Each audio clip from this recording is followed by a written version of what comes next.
Hello, welcome to Bad at Board Games. My name's Brad Blake, and I'm bad at board games, so you don't have to be. Today, we're going to be doing some weird stuff, screaming and clapping and all the little free buttons that I've got, because this one's kind of annoying. Nobody wants to hear that one. I need some new sounds. Comment down below what kind of new sounds that I need to keep things hopping here, because we can't just have the air horn going all the time. Today, we're going to be talking about Barrage. And I kind of am an expert at Barrage. I'm not great at playing Barrage, like I don't win all the time, but I have played it over 50 times. So I have something to say. Why are we talking about Barrage? It's been around for a long time. They have a Kickstarter where they're giving you a couple new maps. So while people are kind of like looking up Barrage and what is it and why not talk about it and give you a little bit of an idea of, is the Leeghwater Expansion essential? What about the 5th player? And what about the base game itself? So stick around for that. I'll give you the weight rating, what I think, the value rating for how much it costs, and we can talk about each one of these individually, and my BGG rating. So all of that and more. So stick around. So this is the number 35 on BGG's top 100 game. So pretty slick. It's just a couple ticks behind my favorite game, or one of my favorite games, Great Western Trail. So we have 3 designers for this. Mr. Batista, and what a great name. It's not Batista from Guardians of the Galaxy. You know, it is. He's a game designer. I'm sure he doesn't look anything like Batista. We have Mr. Luciani, and hopefully I didn't butcher your last name too poorly, and Mr. DeLuca. These guys have created one of my favorite games of all time, and the publisher is Cranio Creations. I'm a kind of a Cranio Creations fan. I don't like everything that they put out, but I do like quite a few of their games. Them and Board and Dice are 2 of my favorite Euro game publishers, so to speak. The theme of this is, it's kind of, I don't want to say steampunk because it's not, but you know, you're creating Tesla coils and you're creating energy off dams that are coming off the mountains and into the foothills and then into the valleys. And you're this industrial nation countries. So you got Europe, USA, Italy, France. You're all vying for the water that's coming down, and you have like these robots, you know, and the way I think of them as almost steampunkish, but not. Robots that are concrete makers and regular robot workers that are going out and building things, and depending on what it is. And I dig the art. So this big giant Tesla coil thing. If you go look at one of my first shorts, I did like a little music video on this thing because I thought it was so cool. Back when I thought I was a rock star.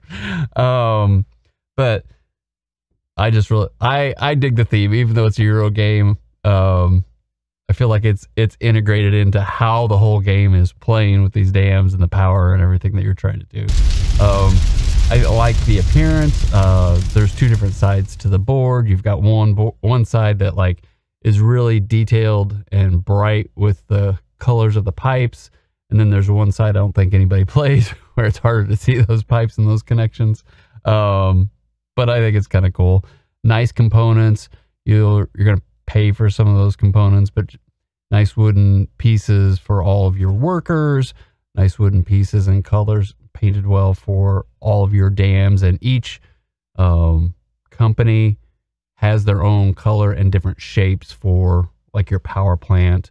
The dams themselves are even a little different between each company. So, you know, they haven't just said like, okay, well, here's the dams, here's the workers, here's the this, and they're all the same. So they do give you some variation and all of that. So I think they've done a nice job. The mechanics really break down into, it's a worker placement game. Now it's a very complicated worker placement game. You have engineers that are going to allow you to either build buildings that come off of your tableau, or you can place your engineers on one of 2 of these, depending on if you have the expansion or not. Allows you to produce power, get more water. This will allow you to spin the Wheel of Death, as I like to call it. You can get a few more robots, either concrete mixers or the brown guys. I don't remember the names. You can get more contracts. This is kind of like your worker placement 101. So they also have variable tableaus. So you have several different countries, and each one of these countries have a little bit different way they unlock victory points or spinning your wheel or getting another worker every turn after they've been unlocked and built. And then you combine that with CEOs or executives that vary with depending on how you match these up. And they give you a little bit of asymmetry with your player powers that somebody else isn't going to have. So with that, you got a lot of ways to play. There's definitely, I think, in the expansion, this lady, and I can't remember what country she's from. Let's see if it says on the back. France. The orange one, I like the orange color, but she doesn't play very well. Harder to win with that one. So, and then you're going to have a lot of network building where you're taking your dams and your power plants and you're grouping them together. You're basically moving water around all these rivers that are coming out of the mountain so that you can produce energy. And then the energy will allow you to go up on this track here so that you can get victory points. This is mainly how you get victory points. You can also get more money, and it also allows you the different who's going to go first in each turn. So whoever has the lowest amount of money or lowest power generated is going to be first every turn. So it's kind of like a reverse order type situation. We also have differentiating end of game objectives that change from game to game within each turn. So you're only going to have 5 turns. There'll be turn objectives that you can get bonuses with. And then there's a lot of other places where you can get bonuses. Fulfilling contracts can give you victory points anytime you unlock some of the ones at the end, or even depending on which player board you have, you can get victory points every turn if you unlock those as well. The actions on your turn, it's really pretty limited. You are going to have one action essentially, and that is to take your pool of engineers, and I'm not sure how many you have. You feel like you have all the workers in the world. You have just so many. That's your first thought. The very first game you play, it's like, oh, I've got all these workers. I'm going to be able to do all of this stuff. And let's see, we've got 1, 2, 3, 4, 5, 6, 7, 8, 9, 10, 11. 11 little guys. I should be able to do all kinds of, I'll get 11 actions, but that's not the case. So the first time you want to build something on your tableau, it's going to cost you 1 worker. The second time, it'll be 2. The third time, it'll be 3. The fourth time, it'll be 3 and 3 coins. But you don't just have to have the workers. You have to have the robots to go with the workers. So if you want to build something, in this case, you're going to need 2 concrete mixers to build the first power plant. And then you're going to need 3 concrete builders to build the second. And then on the board has like mountains and valleys, or foothills, and then the valleys, right? It costs more the further up you get on the river, closer to the source, because then you can start blocking all of the water or directing the water to different places. So it costs more to move further up the board. And then when you want to be able to generate power on one side, everybody's going to be going for these, and some of these are already blocked off, but it's like, okay, 2 workers, 2 workers, 2 workers.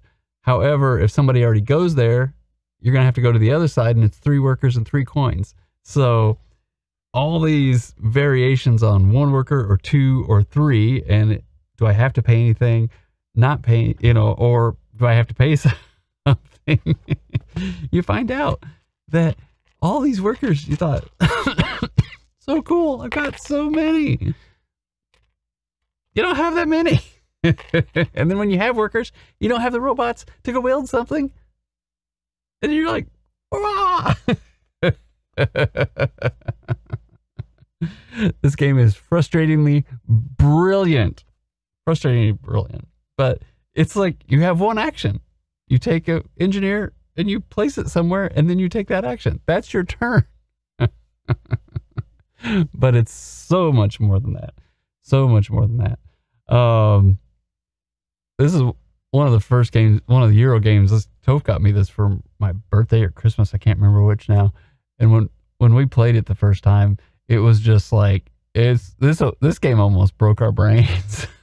It had so much going on. Since then, you know, it's not that hard. It's just hard to get points. It's hard to match things up. This game is a take that monster. So you're going to be building dams, and then you're going to be building levels on top of your dams. This is the base, but can't get in there and get the extensions out. But you can hold like 1 drop of water, 2 drops of water, 3 drops of water.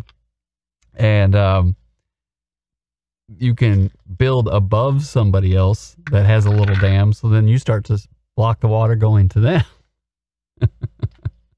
So it just becomes this is a take that game. Cosmic Frog is more take that than this, but I feel like there's more often somebody's getting hosed in this game than there is in Cosmic Frog. So while I would agree Cosmic Frog seems to be the daddy of all take that games, this is definitely a close second, or vying for first place. Weight rating. On BGG, they say this is a 4.1, and I would agree with that. I think it's a 4. I don't think it's super hard. I think it's interesting. The complexity comes in all the options and trying to make things match, and the fact that somebody else can take what you have. So there's a lot of things going on. I still don't think it's that hard to learn. I think this track here and understanding the negatives that you will or won't get each turn are the most difficult part of the game. Otherwise, it's really kind of straightforward worker placement. I put something here, it does a thing. I put something there, it does a thing. But it's like, how do you get all that stuff, and how do you get your engine going that makes it tough? Easy to learn, hard to master. You could sit here and play this game, but you're going to get stomped. But you'll be able to play the game. You'll be able to put something out, and you'll be able to move things, and then you're going to be like, oh, I can't get my resources out of the spinning wheel of death, and how do I do that? And oh, I got to go here and move that. So it's not something that you can't learn easily. I think like Lisboa is a higher weight, but most of the Lacerda games are so much harder to learn. Lacerda is almost like hard to learn, hard to master. This one is like easy to learn, hard to master. So in that sense, I think it's justified as a 4, but it could be a 4 that's like for you easy to learn, and then you're just kind of trying to figure out how to make all those things intermingle. This ends up being like, I can teach this. I feel like checkers. It's easy to teach. However, it's like 2 or 3 chessboards, because there's so much depth in everything you can do. And then you're trying to create this engine that kind of starts to work for you. And that's the difficult part. You can get stuff out and everything, but trying to unlock your Tableau, have your Tableau work for you, have money start flowing in, have water and power just start working naturally for you. Those are the people that really just succeed at this game, and what makes it great and what makes it difficult. I am not one of those people. I'm in the middle. But I love playing it. I've played it over 50 times. It's great. The value right now, base Barrage is around $72. However, you can't find it. Like, I looked on Amazon, Game Nerds, Miniature Market, it's sold out. The Leeghwater Expansion is like $32, and you can't find it. The 5th player expansion, I think you can always find it. This seems to be a game that nobody ever wants to play 5 players. Now, my value rating, you get some very nice components. Now, I've gotten the inserts for it. You know, it's got double-sided boards. This has been one of the more expensive games for quite some time, but I think the components command it. When you look at Castles of Burgundy, and that's a nice $40, $50 game before they come out with the deluxe edition, you know, I always thought that was a good price for what you got. Really, for $25 more, $22 more, you're getting a nicer component game and a lot heavier. And for me, I've played it so many times, it's definitely worth it. I think the value and the complexity, if you like complex games, you know, this is a 4.5 out of 5.